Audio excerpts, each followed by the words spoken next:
نجعلهما تحت أقدامنا ليكونا من الأسفلين সন্তান কিয়ামতের ময়দানে বলবে রব্বানা ওয়াল্লাহ রাব্বুল আলামিন আরিনাল লাযাইনি আদাল্লানা দুনিয়ার হায়াতের মধ্যে দুনিয়া জিন্দেগীর মধ্যে যেই মানুষেরা আমাদেরকে পথভ্রষ্ট করেছে, যারা আমাদেরকে গোমরাহ করেছে, যারা আমাদেরকে তুমি আল্লাহ থেকে পথ ভুলায় রাখছে, যারা দুনিয়াতে জান্নাত জাহান্নাম আমাকে শেখায় নাই, যারা দুনিয়ার মধ্যে কোরআনকে আমাকে শেখায় নাই, যারা দুনিয়ার মধ্যে আমি আল্লাহকে চিনায় নাই, আরিনাল্লাযাইনি ওই মানুষদেরকে আমাদের কাছে পাঠায়া দাও। কিয়ামতের ময়দানে সন্তানরা আল্লাহর কাছে বলবে, যারা দুনিয়াতে আমাদেরকে পথভ্রষ্ট করলো, যারা দুনিয়াতে আমাদেরকে সঠিক জ্ঞানটা শিখাইলো না, এদেরকে আমার কাছে পাঠিয়ে দাও। কেন পাঠাবে? নাজআলহুমা তাহতা কদামিনা লিয়াকুনা মিনাল আসফালিন।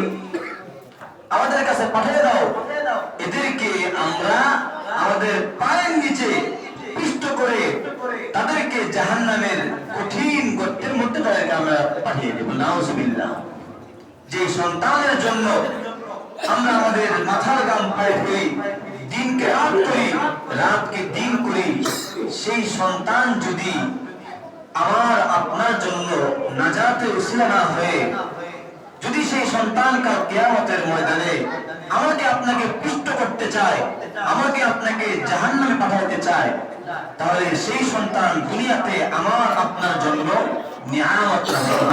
বাদু ফাকাদ ক্বালা আল্লাহু তাআলা ফি কালামিহিল মাজিদ ওয়া ফি ফুরকানিহিল হামিদ। আউযু বিল্লাহি মিনাশ শাইতানির রাজীম। বিসমিল্লাহির রহমানির রহিম।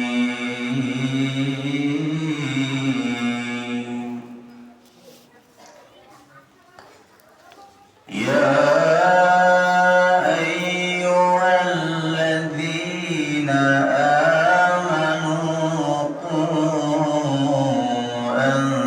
আনফুসাকুম ওয়া আহলীকুম নারা।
طلب العلم فريضة على كل مسلم ومسلمة أو كما قال عليه النبي عليه الصلاة والسلام.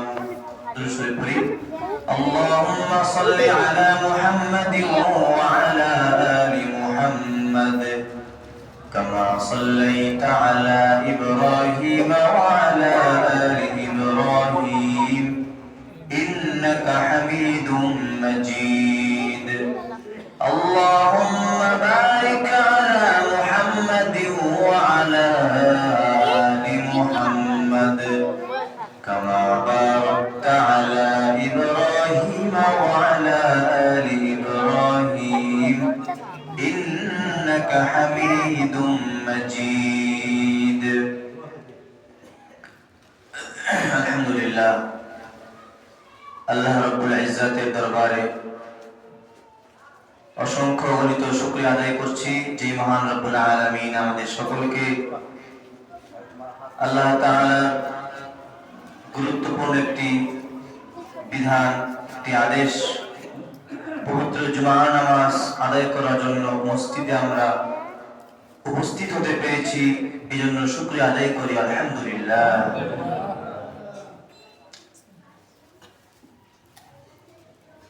দুনিয়ার এই জীবনে একজন মুমিনের হায়াত অত্যন্ত গুরুত্বপূর্ণ। দুনিয়াতে মুমিনের জিন্দেগি, মুমিনের জীবন অত্যন্ত গুরুত্বপূর্ণ এবং দামি। একজন ইমানদার ব্যক্তি, একজন মুমিন ব্যক্তি যখন সে ইসলাম ধর্ম গ্রহণ করলো, যখন সে আল্লাহর উপর ঈমান আনলো, তখন সে ইসলামের গণ্ডির মধ্যে চলে আসলো। সে এখন চাইলেই নিজের ইচ্ছা মতো চলতে পারে না। সে নিজের মন গড়া, নিজের ইচ্ছা মতো সে তার জীবনকে পরিচালনা করতে পারবে না, কারণ যেহেতু সে ইসলামের গণ্ডির মধ্যে চলে আসছে। মুসলিমুন এটা হলো আরবি শব্দ। এই শব্দটা আসছে আল ইসলাম থেকে। আল ইসলামু আসলামা ইউসলিমু ইসলামান ফাহুয়া মুসলিমুন। ইসলামের অর্থ হলো নিজেকে সমর্পণ করে দেওয়া, নিজেকে সঁপে দেওয়া। অর্থাৎ মুসলমান ব্যক্তি, তার নাম মুসলিম এই জন্য বলা হয় যে সে নিজেকে, নিজের সব কিছুকে আল্লাহর সামনে সঁপে দিবে। আল্লাহর পক্ষ থেকে তার উপরে যে বিধানগুলো আসে, আল্লাহর পক্ষ থেকে তার উপরে যে আদেশ এবং নিষেধগুলো আসে, সেগুলোর সামনে বান্দা নিজেকে সঁপে দেওয়া। এই জন্য মুসলমানকে মুসলিম বলা হয়। তো মুমিন ব্যক্তি সে দুনিয়াতে যে কোনো কাজই করুক না কেন, আমরা গত কয়েক জুমা পূর্বে আলোচনা করেছিলাম যে আমরা যে কোনো নেক আমল করি না কেন, নামাজ হোক, রোজা হোক, কোরআন তেলাওয়াত হোক, দান সদকা হোক, সেটার উদ্দেশ্য হবে কার জন্য? আল্লাহর জন্য। তো আমরা সব কিছু করি আল্লাহর জন্য। এটার একটা কারণ আছে।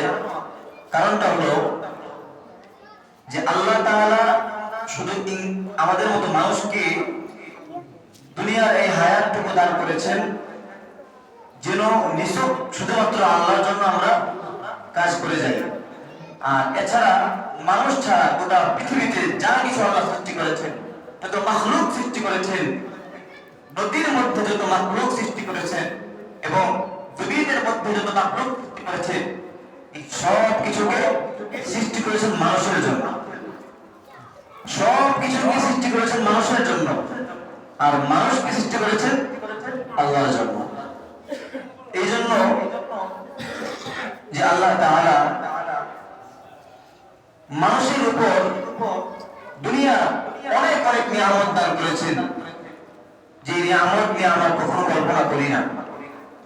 আমরা কখনো চিন্তা ভাবনা করি না যে আমার আপনার উপরে আল্লাহ তাআলার পক্ষ থেকে কি পরিমাণ নিয়ামত দেওয়া আছে। এই জন্য কোরআনের এক আয়াত আল্লাহ বলেন,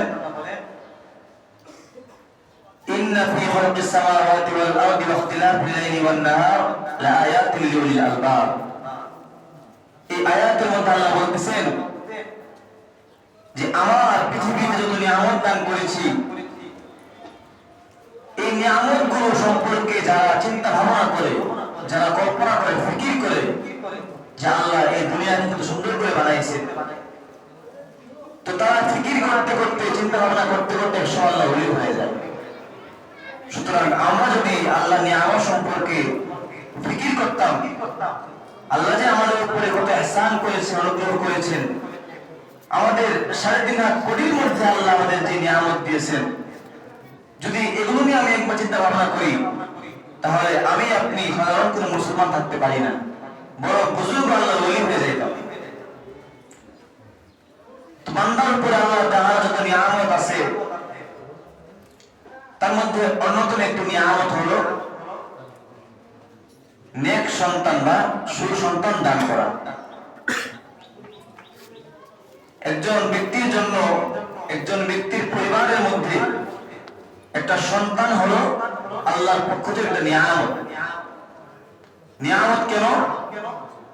কারণ দুনিয়াতে অনেক মানুষ এমন আছে যাদের সম্পদের অভাব নাই, টাকা পয়সার অভাব নাই, কিন্তু সেই সম্পদ ভোগ করার মতো কোনো মানুষ নেই। একটা সন্তানের জন্য মানুষ কি না করে, নিজের জীবনে সর্বোচ্চটুকু দিয়ে প্রত্যেকেই চেষ্টা করে একজন সন্তান যেন তারা লাভ করতে পারে এবং যেন একজন সন্তান তারা দুনিয়াতে পায়।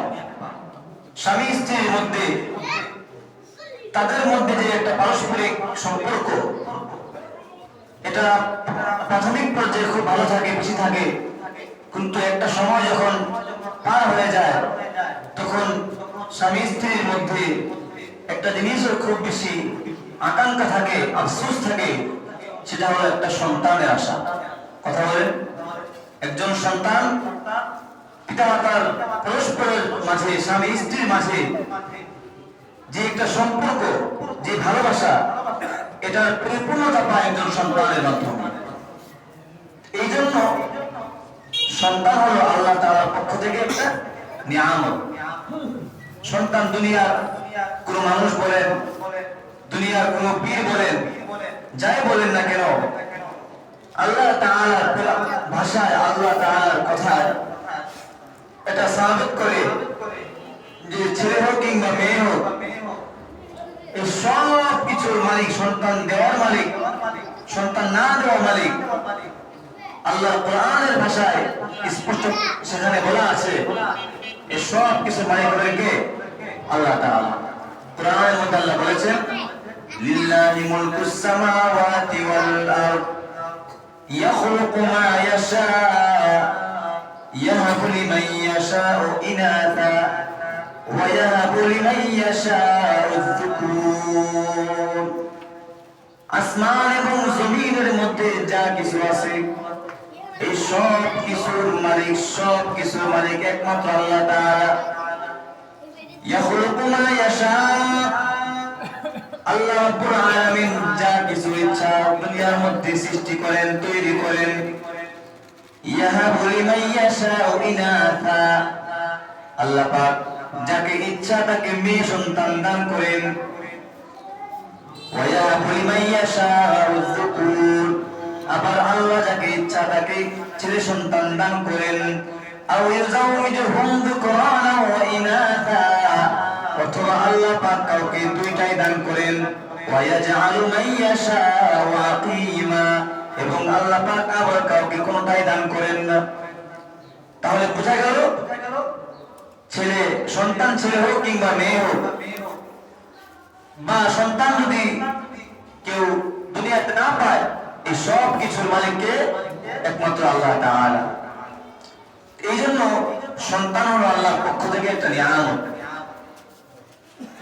এখন এই সন্তান যে আল্লাহর পক্ষ থেকে নিয়ামত, এই নিয়ামতের শুকরিয়া আমরা কেমনে আদায় করব?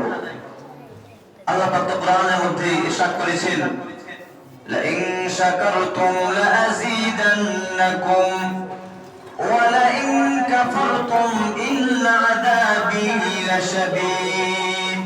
ও দুনিয়ার মানুষ, আমি আল্লাহ তোমাদের উপরে যে পরিমাণ নিয়ামত দান করলাম, আমি আল্লাহ তোমাদেরকে দুনিয়ার মধ্যে যত নিয়ামত দান করলাম, যদি বান্দা তুমি আমার নিয়ামতের শুকরিয়া আদায় করো, যদি বান্দা আমার নিয়ামতের সঠিক ব্যবহার করো, লাযীদান্নাকুম, আমি আল্লাহ তোমার নিয়ামতকে বাড়ায় দিব, তোমার সম্পদকে বাড়ায় দিব, তোমার সন্তান বাড়ায় দিব। ওয়ালা ইন কাফারতুম, যদি বান্দা আমার নিয়ামত পাইয়া আমার নিয়ামতের অস্বীকার করো, আমার নিয়ামতের সঠিক ব্যবহার না করো, ইন্না আযাবি লাশাদীদ, তাহলে বান্দা আমি আল্লাহর আযাবের মধ্যে তোমাকে পাকড়াওতে হবে। যদি নিয়ামতের শুকরিয়া আদায় করি তাহলে আল্লাহ পাক নিয়ামতকে বাড়িয়ে দিবেন, অস্বীকার করলে নিয়ামতকে ছিনিয়ে নেবেন এবং আল্লাহ পাক আযাবের মধ্যে পাকড়াও করবেন। তাহলে সন্তান আল্লাহর পক্ষ থেকে, সন্তান ছেলে হোক কিংবা মেয়ে হোক, এটা হলো বান্দার উপরে আল্লাহর পক্ষ থেকে একটা নিয়ামত। এখন এই নিয়ামতের শুকরিয়া আমরা কেমন আদায় করব? সন্তানকে আমি কেবলমাত্র জাগতিক শিক্ষায় শিক্ষিত করলাম, কোরআনের শিক্ষায় শিক্ষিত করলাম না, সন্তানকে আমি নামাজ শিখাইলাম না, সন্তানকে আমি কোরআন তেলাওয়াত শিখাইলাম না, তাকে আমি তাওহীদ শিক্ষা দিলাম না, ঈমান শিক্ষা দিলাম না, জান্নাত কি জাহান্নাম কি সন্তানকে আমি শিখাইলাম না, তাহলে কি নিয়ামতের সঠিক ব্যবহার হবে নাকি নিয়ামতের অপব্যবহার হবে? নিয়ামতের নাশুকরিয়া আদায় হবে। তাহলে নিয়ামতের শুকরিয়া আদায় কিভাবে হবে? নিয়ামতের শুকরিয়া আদায় এভাবে হবে যে একজন সন্তানকে যখন আমি এমন ভাবে তার জীবনকে আমি সুন্দর করব, যাতে করে এই সন্তানের মাধ্যমে আমার পরকালের নাজাতের উসিলা হয়ে যায়। বিশ্ববিখ্যাত তাফসীর গ্রন্থ তাফসীর কবির, অনেকে নাম শুনে থাকবেন, এবং বিশ্ববিখ্যাত তাফসীর কারক আল্লামা ফখরুদ্দীন রাজি রাহমাতুল্লাহি আলাইহি, কিতাবও বিখ্যাত এবং যিনি লিখেছেন তিনিও বিখ্যাত। উনি ওনার কিতাবের মধ্যে একটা ঘটনা উল্লেখ করেন। হযরত মূসা আলাইহিস সালাতু ওয়াস সালাম তিনি একদিন একটা কবরের পাশ দিয়ে যাচ্ছিলেন। তিনি আল্লাহর পক্ষ থেকে ইলহামের মাধ্যমে বুঝতে পেরেছেন, টের পেয়েছেন কবরের মধ্যে আযাব হইতেছিল। আল্লাহ নবীদেরকে কবরের আযাব দেখতে দেন না, কিন্তু বুঝতে দেন, যেন মানুষকে তারা বুঝাইতে পারে, যেন মানুষকে ভীতি প্রদর্শন করতে পারে। নবীজি আলাইহিস সালাম বলেন, দুনিয়ার মানুষকে আমি কবরের আযাব এই জন্য দেখাই না, যদি আমি কবরের আযাব আমি দুনিয়ার মানুষকে দেখাইতাম, দুনিয়ার কোন মানুষ তাদের নিজের আত্মীয় স্বজনকে তাদের এই লাশটাকে কবরে দাফন দেওয়ার সাহস করত না। এই জন্য নবীজি বলেন, আল্লাহ পাক মানুষকে দুনিয়াতে কবরের আযাব দেখান না। তো বলতেছিলাম, মূসা আলাইহিস সালাম কবরের পাশ দিয়ে যাচ্ছেন, তিনি টের পেয়েছেন আল্লাহর মাধ্যমে যে কবরের মধ্যে আযাব হইতেছে। তো উনি ওনার যে কাজে আসছেন সে কাজে চলে গেলেন। ফেরার পথে দেখলেন ওই কবরের মধ্যে এখন আর আযাব হচ্ছে না, আযাব বন্ধ হয়ে গেছে। তো মূসা আলাইহিস সালাম জানতে চাইলেন কবরের কাছ থেকে যে আযাব বন্ধ হওয়ার কারণ কি। এই কবরের মধ্যে আযাব হয়েছিল কিন্তু এখন আযাব হচ্ছে না কেন? তখন সেখান থেকে আওয়াজ আসলো, ওই ব্যক্তি বলতেছে যে আমার মৃত্যুর পূর্বে আমার স্ত্রীর গর্ভে আমার একটা সন্তান আমি রেখে গিয়েছিলাম। আমার মৃত্যুর পরে আমার সন্তান ভূমিষ্ঠ হয়েছে, সে বড় হয়েছে, যখন সে কথা বলা শিখেছে তখন আমার সন্তানের মা তাকে কোরআন শেখার জন্য তাকে আলেমের কাছে পাঠাইছিল। ওই আলেমের কাছে যখন তার সন্তান পড়া শুরু করলো, বিসমিল্লাহির রহমানির রহিম, বিসমিল্লাহ অর্থ হলো আমি শুরু করছি ওই মহান রব্বুল আলামিনের নামে, যিনি অসীম করুণাময় এবং দয়ালু। উনি বলতেছেন, যখন আমার সন্তান একজন আলেমের কাছে কোরআন শেখার উদ্দেশ্যে সে বিসমিল্লাহির রহমানির রহিম বলতেছে, তখন আমি আল্লাহর কাছে তার এই ছোট্ট মাসুম বাচ্চা, সে আমি আল্লাহকে দয়ালু বলতেছে, আমি আল্লাহকে রহমান রহিম বলতেছে, আমি আল্লাহর কাছে এই দৃশ্যটা খুব ভালো লেগেছে, এই জন্য আমি এই উসিলা আমি এই ব্যক্তির কবর আযাবকে মাফ করে দিলাম। সুবহানাল্লাহ সুবহানাল্লাহ।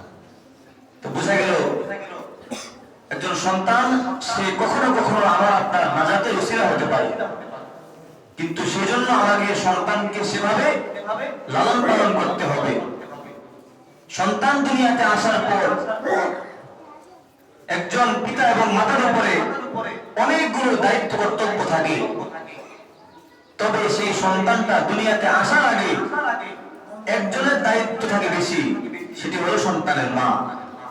এটা অনেক মায়েরা এটা জানে না, অনেক মায়েরা এটা খেয়াল করে না যে যখন পেটের মধ্যে বাচ্চা থাকে ওই সময়টা বাচ্চার মা সে যা করবে যা খাবে তার প্রতিটা মুহূর্ত, তার মানসিকতা, তার প্রতিটা কাজ সেটা এফেক্ট করবে বাচ্চার উপরে। এটা একটা সাধারণ জ্ঞান, আমরা সকলে জানি। তো দেখা যায় আমাদের অনেক মায়েরা পেটে বাচ্চা থাকা অবস্থায় তারা বাইরে বের হয়, বাজারে যায়, দোকানপাটে যায়, মানুষের নজরে পড়ে, তার খাবারের মধ্যে তার খাবার ঠিক থাকে না।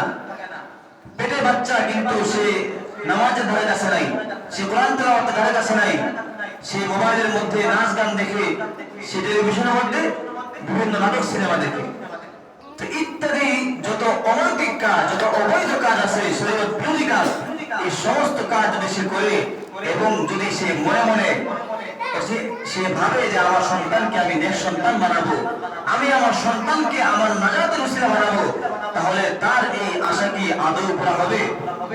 আদৌ পুরা হবে না।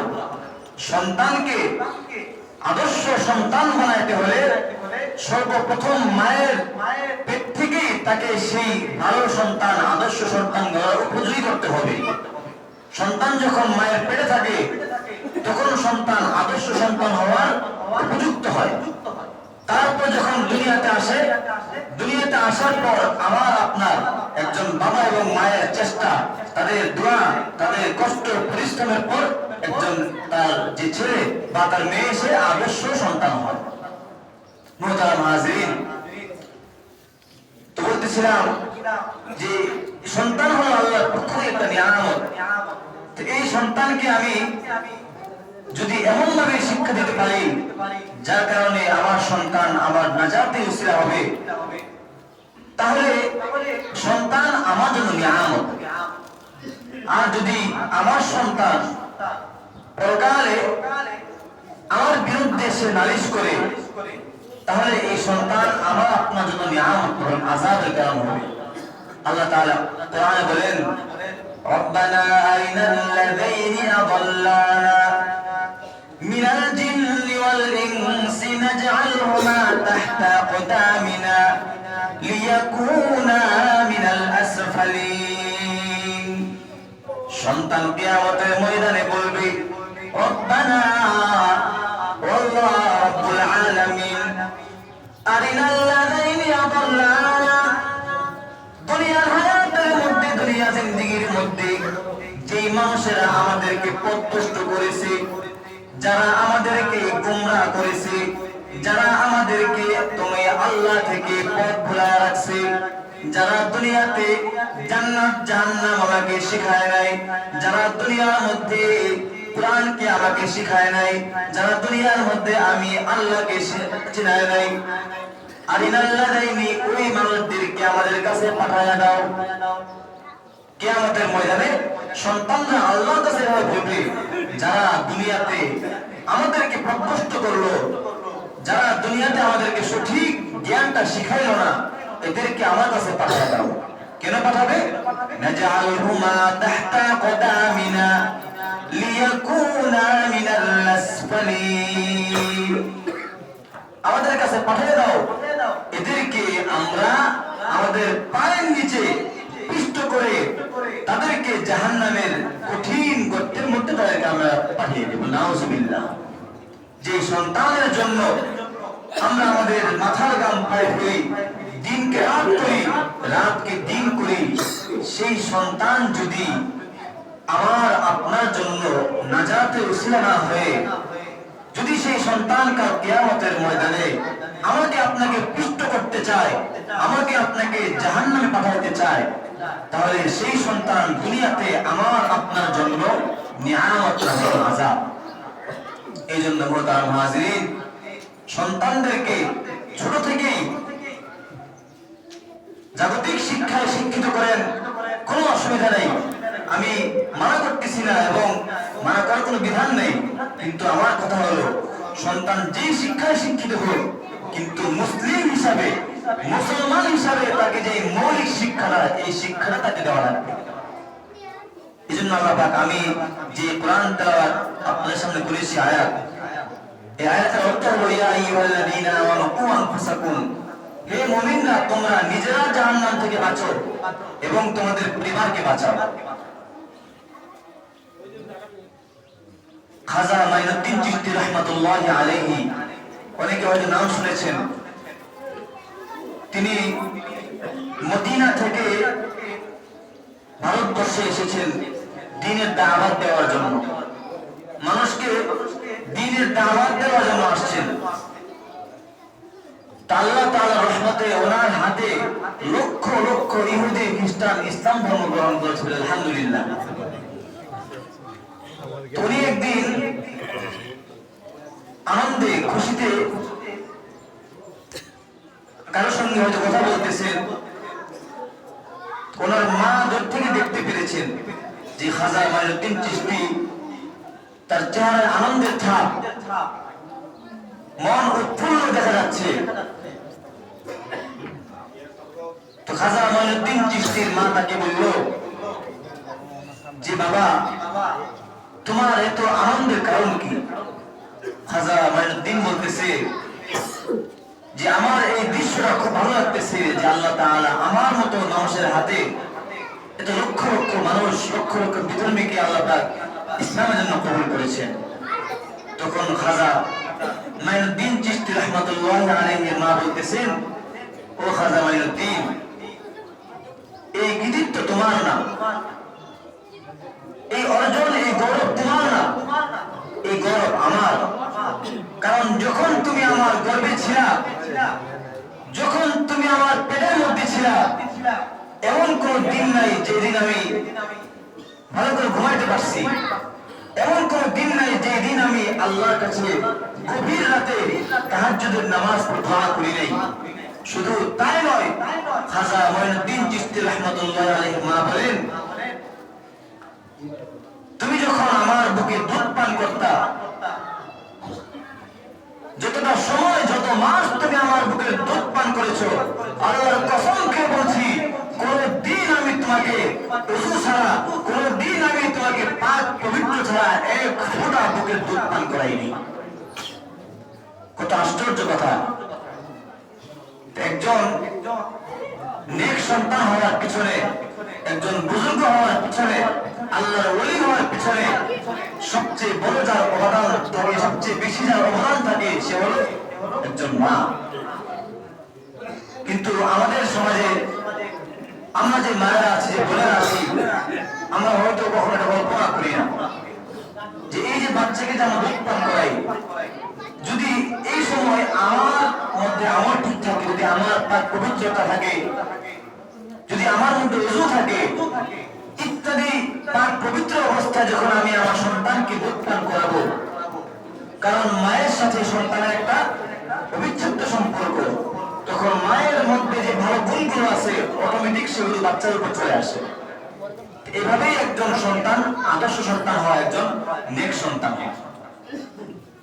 একজন সন্তানের জন্য বলতেছিলাম, সর্বপ্রথম যে অভিভাবক, সর্বপ্রথম তার যে শিক্ষক, আদর্শ মানুষ করার শিক্ষক হলো তার মা।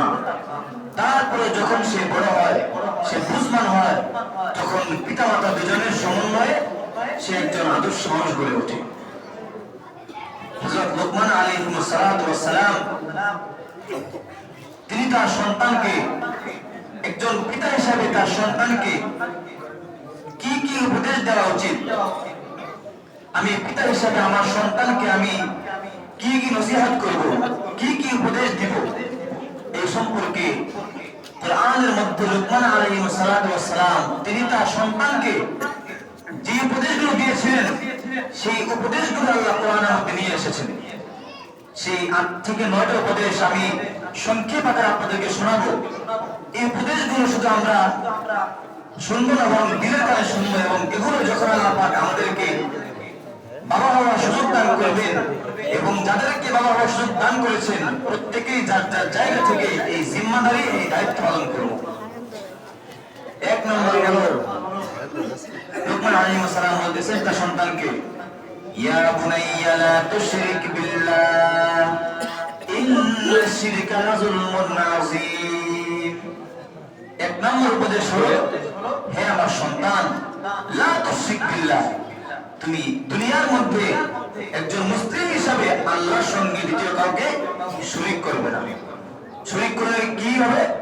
ইন্নাশ শিরকা লাযুলমুন আযীম, নিশ্চয় শিরক করা এটা বড় অপরাধ। এই ছিল 1 নম্বর উপদেশ। 2 নম্বর উপদেশ, ইয়া বুনাইয়া ইন্নাহা ইন তাকু মিসকাল হাববাতিন মিন খারদালিন ইলা আখিরিল আয়াহ। এই আয়াতের অর্থ হলো, তুমি যেখানেই যাও না কেন, তুমি যে অবস্থায় থাকো না কেন, তুমি যদি সামান্য পরিমাণ কোনো গুনাহ করো, যদি সেই বালু পরিমাণ, ধুলোর কোনো পরিমাণ, ইটের কোনো পরিমাণ তুমি গুনাহ করো, তুমি এটা বোঝো না তোমার এই গুনাহটা আল্লাহ পর্যন্ত পৌঁছাবে না। তোমার সামান্য থেকে সামান্য অপরাধ সেটা আল্লাহ ট্রাইব্যুনালে পৌঁছে যাবে। এই ছিল 2 নম্বর উপদেশ। এর দ্বারা উনি কি বুঝাতে চেয়েছেন? যে গুনাহের কাজ করা যাবে না। 3 নম্বর উপদেশ ছিল, ইয়া বুনাইয়া আকিমিস সালাহ, হে আমার সন্তান, তুমি নামাজ কায়েম করো। নামাজ কায়েম শুধু নিজেরা করলে হবে নাকি পরিবারের মধ্যে আমল চালু করতে হবে? নিজেরা মসজিদে আসি, পরিবারের মধ্যে এই আমল চালু করতে হবে, নামাজ চালু করতে হবে। 4 নম্বর উপদেশ, ওয়া'মুর বিল মারুফ ওয়ানহা আনিল মুনকার, তুমি ভালো কাজে আদেশ দিবে, অসৎ কাজ থেকে মানুষকে বাধা প্রদান করবে। 4 নম্বর উপদেশ ছিল, ওয়ালা তুসাইর খাদ্দাকা লিন-নাস ওয়ালা তামশি ফিল আরদি মারহা, তুমি দুনিয়ার মধ্যে যখন চলাফেরা করবা, দুনিয়ার মধ্যে যে অবস্থায় তোমার থেকে টাকা পয়সায় কম, তোমার থেকে মান মর্যাদায় তোমার নিচের স্তরে অনেক মানুষ থাকবে, অনেক কর্মজীবী মানুষ থাকবে, রিকশাওয়ালা থাকবে, ভ্যানওয়ালা থাকবে, ওদেরকে তোমরা কখনো অবজ্ঞা করবা না, নিচু চোখে দেখবা না।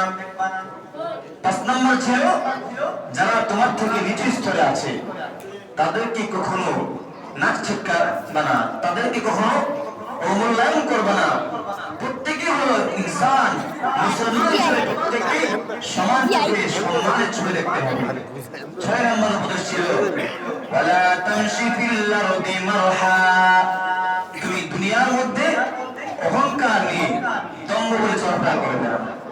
টাকা পয়সা আছে, গাড়ি আছে, বাড়ি আছে, এই জন্য যে একটু অহংকার করে চলতে হবে, এই জন্য আমার কথা বলার ধরন চেঞ্জ হয়ে যাবে, এই জন্য মানুষের সাথে আমি বুক খুলে কথা বলবো, আমি নানা অপরাধে লিপ্ত হয়ে যাব, এমনটা করার জন্য আল্লাহ তাআলা নিষেধ করেছেন। তুমি যত বড় ধনী হও না কেন, যত সম্পদের মালিক হও না কেন, যত উচ্চ পদস্থ লোক হও না কেন, লা তামশি ফিল আরদি মারহা, আল্লাহর জমিনের উপর তুমি অহংকার করে দম্ভ করে চলতে পারবে না। সকলের সাথে নিম্ন হয়ে বিনয়ের সাথে সকলের সঙ্গে চলাফেরা করতে হবে। 6 নম্বর। 7 নম্বর উপদেশ ছিল, ওয়াকসিদ ফি মাশইকা ওয়াগদুল মিন সাউতিক, তুমি জমিনের মধ্যে স্বাভাবিক চলাফেরা করবা, ওয়াগদুল মিন সাউতিক, এবং তুমি তোমার আওয়াজকে সংযত করবা। অর্থাৎ যে কোনো পরিবেশ, যে কোনো পরিস্থিতিতে তোমার আওয়াজকে নিচু করবা। এই কথাটা বিশেষ করে মেয়েদের জন্য, যারা মেয়েরা আছে তাদের যে কণ্ঠস্বর আছে, তাদের আওয়াজ যখন উঁচু হয়ে যায়, বাজারে হোক, ঘরে হোক, বাইরে হোক, সেটা কিন্তু শুনতে খুবই খারাপ শোনা যায়, নাকি ভালো শোনা যায়? শুনতে খারাপ শোনা যায়। এই জন্য বিশেষ করে মেয়েদেরকে, মহিলাদেরকে আমরা এই শিক্ষাটা দেব যে কোরআনের আয়াতের অনুযায়ী ওয়াগদুদ মিন সাউতিক, তুমি তোমার আওয়াজকে সংযত করো।